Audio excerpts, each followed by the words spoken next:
Money, Power, Respect is a project run by a group of young volunteers from Derby. Each volunteer has their own personal story to tell and how they came to volunteer with the project. My name's Alex. Moved to Derby 16 years ago from Yorkshire. And I'm a beatboxer.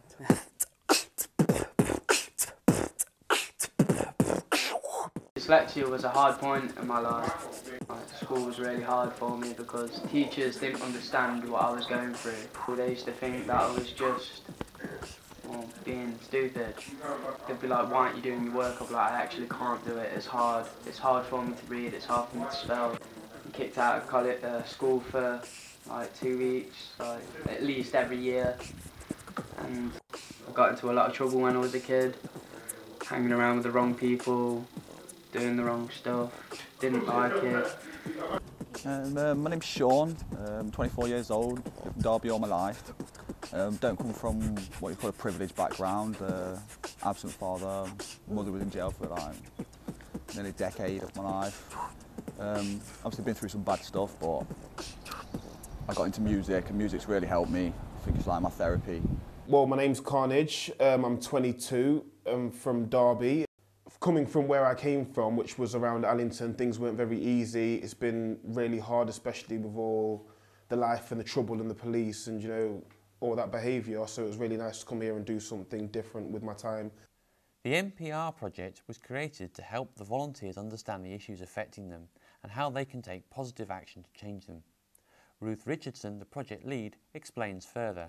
Specifically, the context that we're living in at the moment, the financial problems facing vulnerable groups in our society, and equally so if we look at young people and how youth unemployment is so high, unemployment is so high.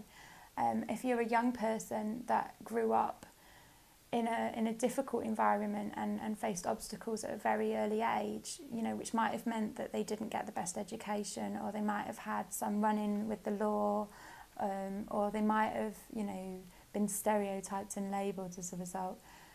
It's even harder for them to be able to, you know, prove themselves and feel empowered and feel like they participate at a meaningful level.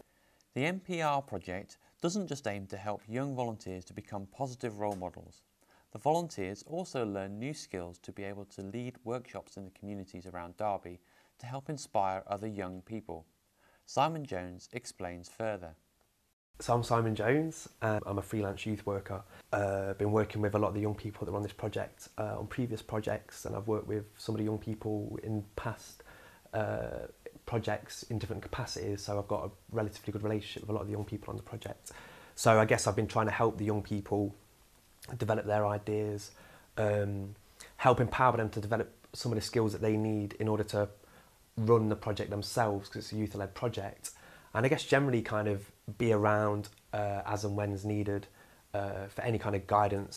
The young people that have been involved in this project, they've gone through a process where they've tried to develop the kind of skills that a facilitator would have or a youth worker would have, so that they can then go out and work with other young people that exist in the city, in their communities, etc.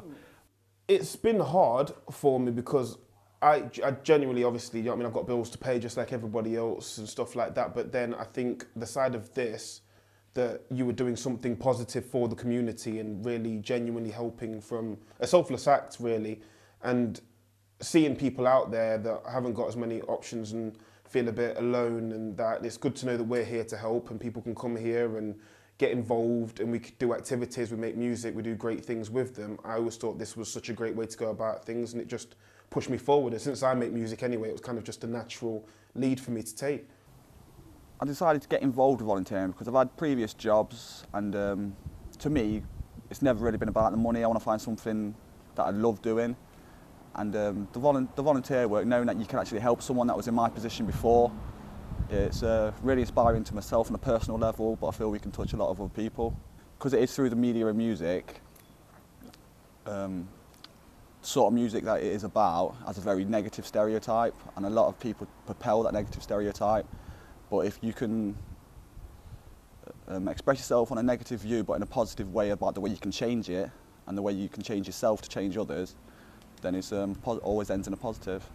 Overcome fears of my spellings and my reading, and it's helped me a lot more because like I've started writing a couple of bars, and that's helping. This programme what I'm in now, I feel a lot more confident with myself.